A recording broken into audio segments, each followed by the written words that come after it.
Hi, my name's Dee and welcome to Sunchild Tarot. Now this is not one of my standard general readings. There's a question I've been struggling with, and I've been struggling with it for some time, the last couple of years really, and I've never really got any further with this idea. The astrologers will, the astrologers, the spiritual teachers, what have you, they will all talk about detaching yourself, about concentrating on you, healing yourself, on dealing with your issues, doing your shadow work, making yourself happy because that energetic vibration of happiness and joy helps everyone around you and helps the planet around you. And yeah, all very well and good. I am not contradicting that at all. And the idea of detaching from the TV and the news cycle, reasonably not a bad idea. There are other ways of knowing what's going on than just staring at the 24-hour news stations. But I was brought up as a political animal. I was brought up to use my vote. I was brought up to take an active input in society. I've held elective office. I've been a member of 2 different political parties while I agreed with what they were trying to achieve. I'm not a member of the political party at the moment. I've lost faith in all of them. But if we are here to make a better world, if we are here to herald in the age of Aquarius, whether it takes us 7 years, 70 years or 700 years, side note, see previous videos, then however long it's going to take us, surely that involves doing. Surely that involves getting involved. Whether that is by using your vote, by political campaigning, by charity work, by being kind to your neighbours, it involves doing. If you look at the teachings of the law of one, at what point is finding your own joy and your own happiness and sorting through your issues service to others rather than service to self? At what point is service to others an abnegation of your duties to yourself? The world is incredibly divided right now. I mean, the world's always incredibly divided, but thanks to a number of agitators, whether it's hate groups spreading on Facebook, whether it's political agitators of other countries trying to interfere or sway democratic or not so democratic processes in other countries, whether it is the control forces. Now, my own personal point of philosophy, the control forces, if you saw my Dark Forces update, I don't entirely believe that there are control forces, even though I do, because basically greed will do their job for them. Even if they are real, greed will do their job for them. They don't need to do a great deal. They just need to sit back and let greed take its course. However, I do subscribe to a more Gnostic view of existence. I subscribe to many completely contradictory views of the universe, but one of the ones I subscribe to is the Gnostic view, the idea of the archons, the almost mechanical astral parasites that want us to vibrate in fear and misery and pain and sorrow and misery and just general misery. They don't need active incarnate control forces to do what they do. So I'm not a subscriber necessarily to the shape-shifting reptilians. Although I have learned in my experience that pretty much anything and everything exists. Certainly it exists in egregore, even if it doesn't have a material or a spiritual origin. And that is assuming that egregores are a lesser form of existence because they are entirely created by us.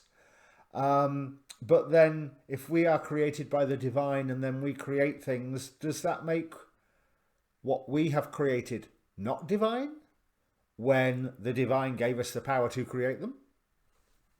I don't know. Not the question I'm asking here and trying to answer here. My question here is about healing the divide. Whether you look at the divide between Democrat and Republican in the States, the divide over the Black Lives Matter campaign, the divide here in Britain over Brexit, and right across Europe about European membership, the divide from the far left to the far right, the rise of the far right in various parts of Europe, which is, I personally think, is quite scary, and other people would applaud it. So if we are changing the world, we keep talking about uniting humanity and healing the divide between us all. I don't want to heal the divide. I don't want to heal the divide with racists. I don't want to heal the divide with fascists. I want rid of them. I want them to be gone. I want them to see the error of their ways or disappear in a little puff of smoke. And of course, where's the love and light in that attitude? I could spiritually bypass and say, hey, I'm doing my shadow work here. You know, I'm exploring my anger and I am exploring the darker aspects of humanity. We've been exploring the darker aspects of humanity for thousands of years. How am I, as an allegedly spiritual being, supposed to square the circle of healing the divide between myself and people who hate? Between myself and people, because they hate, I hate them. Which makes me no better than them, surely. On one scale of looking at things. Apart from the fact of I despise hate. And at this point my brain melts out of my ears and you can see little puffs of steam escaping. Because you can't do right for doing wrong.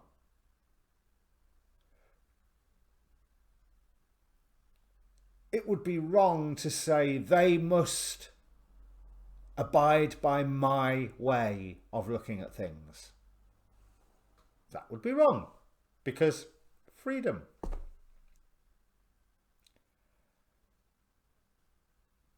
But the hate is wrong and the hate needs to be stamped out.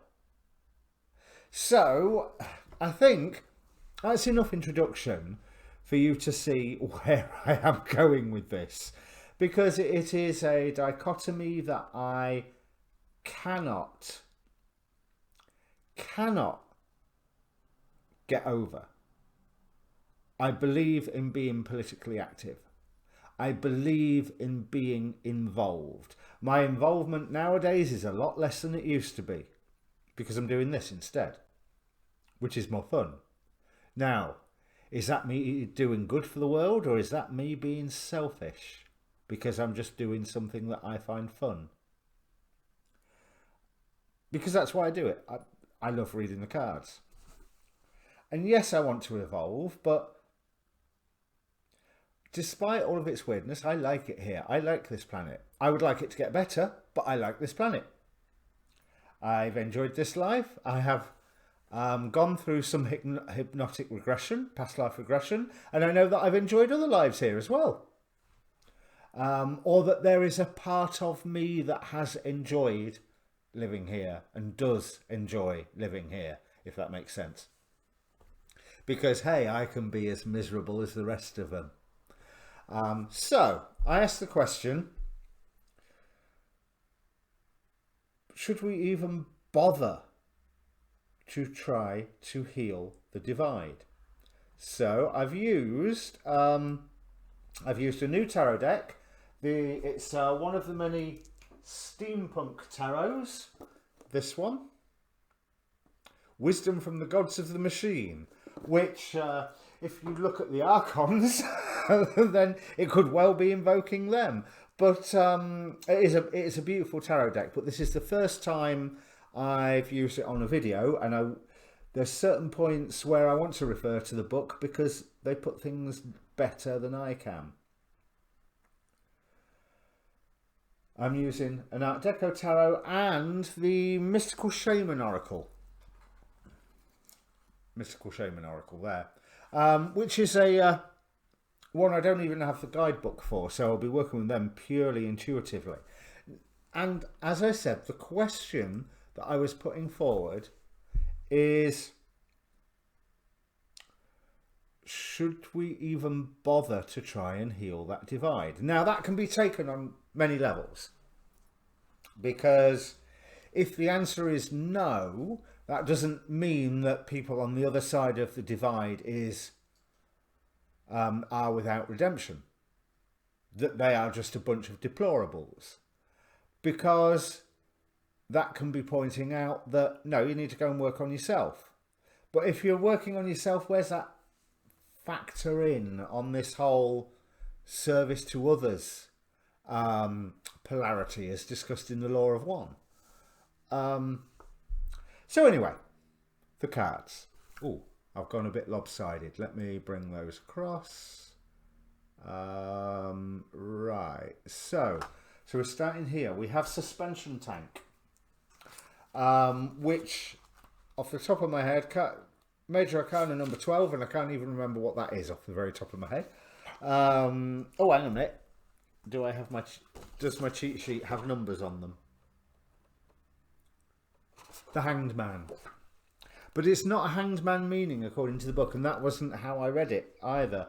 Within the suspension tank, things surrender to the process. The escapologist has the confidence to test his ability, but only so much time to do so. As one of the gods of the machine, the suspension tank offers a means of exploring your dedication to your destiny. Maturity of outlook and consent to let things be themselves often results in a different perspective. When the world is turned upside down, you have to have calm, streetwise senses to find your way. What looks or feels like sacrifice or inconvenience can actually be the gap through which you emerge into greater freedom or a new perspective that will change your life. By moving into a place of commitment, you risk everything, but you can also gain everything. So there's quite a few messages there, isn't there? That what we are going through politically, economically, world-wise, is simply a process. It is ordained by the gods, again, so to speak, that we need to find the strength to go through and survive, and we are going to be forced to look at numerous things differently, as the Hanged Man does. And I've just noticed for the first time that there is actually a man inside of there. I hadn't actually noticed that. I'd just seen it looked like a big gauge. But never mind, my new glasses arrive next week. So then we have the spirit gauge. Now, this is 14, so that's temperance. And it talks about the balance between the world of nature and the machine world of the steampunk motif, or basically the balance between nature and the worlds of man. Or the world's man and the world's a spirit as well is another way of looking at it. Something that we have to industriously keep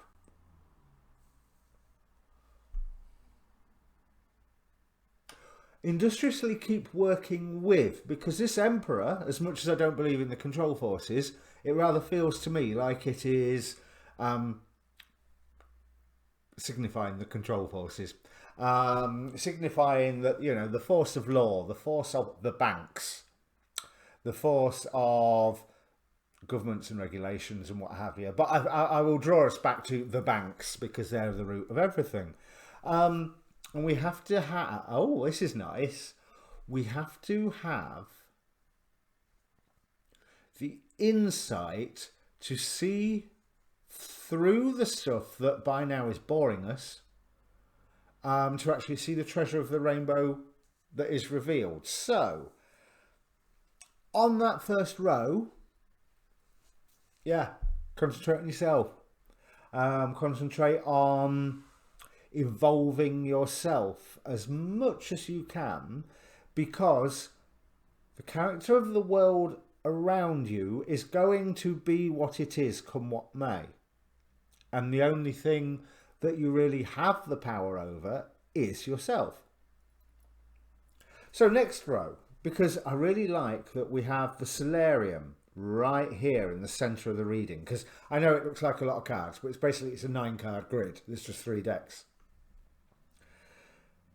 The solarium, the 10 of cups with the mystical shaman. This is telling us that as things are coming to light, we can find happiness. As things are revealed, we can find happiness. As we embrace that, well, the sun can, in my head right now, because I'm not sure how true this is or not, but in my head right now, the sun can represent the heart chakra. It is our own personal sun. It is the center of our being, like the sun is the center of the solar system. And so, but the fact that this is clarified by the mystical shaman, 10 of cups will give that heart happiness, but there are techniques that need to be learnt or experience that needs to be had to find that inner happiness. Well, to a certain point, I will say to that, newsflash. You know, that's not something that we don't know. But I do like, this is surrounded by a pair of 7s. 7 of Leviathans, 7 of Submersibles. So let's have a look what the 7 of Submersibles is, because I'm assuming, with it being water, that would be the 7 of Cups.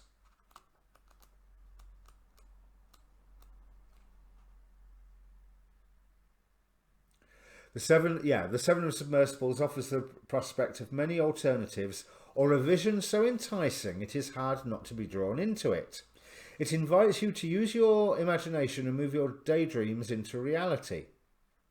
Faced with so many choices, it's easy to become enthralled, disorganized, or indolent, forgetting that in order to enjoy your vision, it must first be built. Now we have that building here with the 7 of Leviathans. This is something that we can choose to build. So again, we've got loads of ways to do it, but this choosing to build, the actual working to create a harvest, choosing with the Lover's card and the Crow, seeking that wisdom, seeking that, well, gaining that wisdom through trial and error, gaining that wisdom or reacting to that wisdom in a way that will create a benefic harvest. And not the harvest of the law of one, but just the just results from your hard work, that things can go right. So that is a get involved row. Here, it's very much about dealing with yourself. Here, it's very much about dealing with the world, and it's a get involved. It doesn't say one way or another about trying to heal the divide, mind you. It's just go build. So I'm immediately brought to mind of, if you build it, they will come. Let's have a look at the bottom row. 10 of airships, ace of wands, wins. So airships, swords, 10 of swords. Not a good card. Oh God, that's the wind. But perfect timing. Let me just sort this door out. Okay.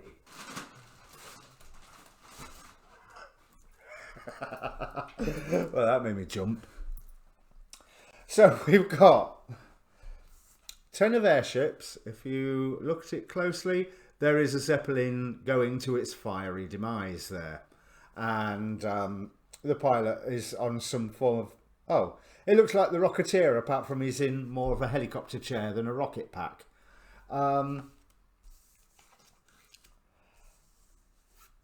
That indicates to me very much a sense of disaster,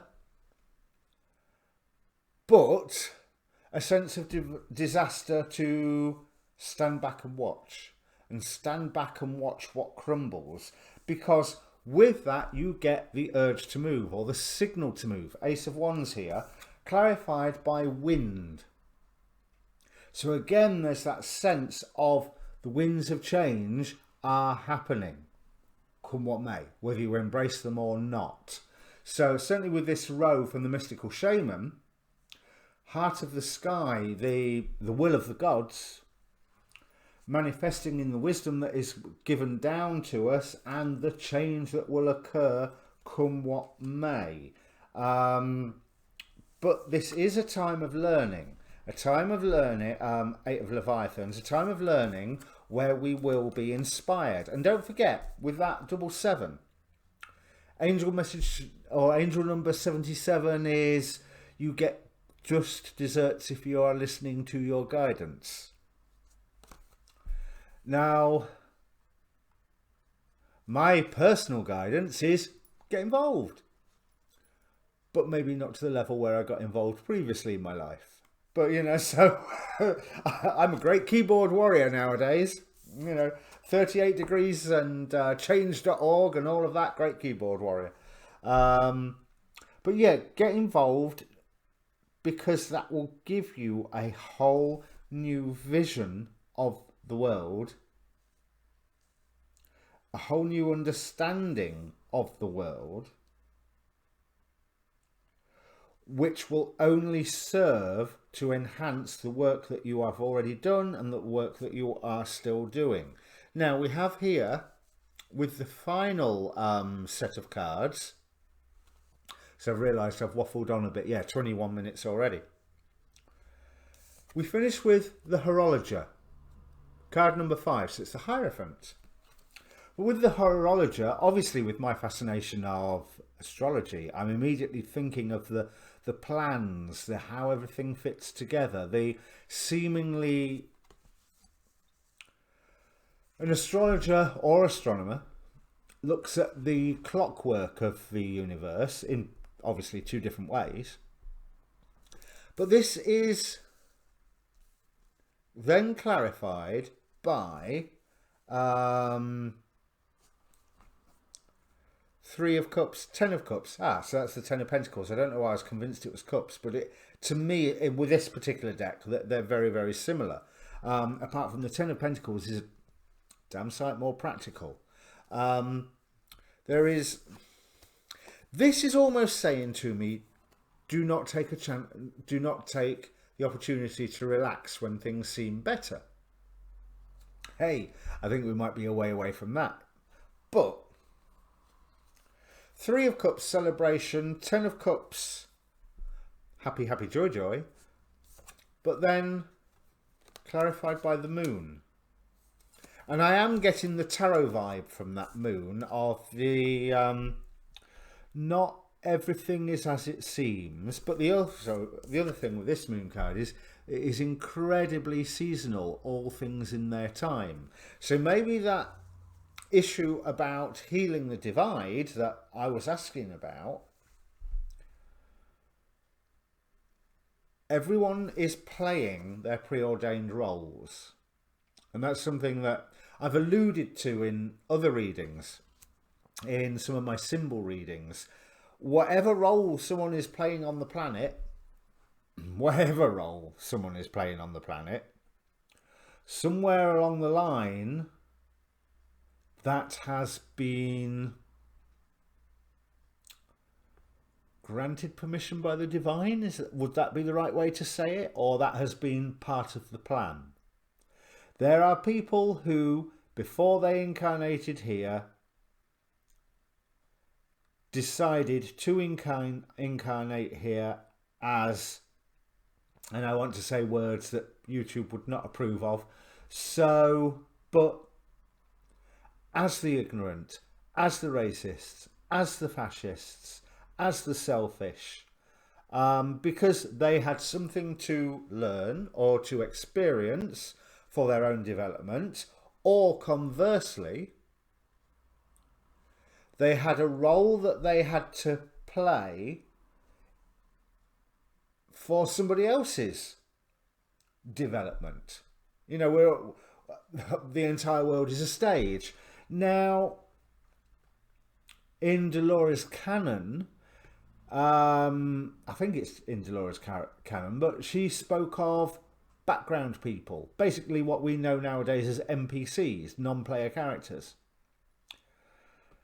I find it really hard to totally accept that concept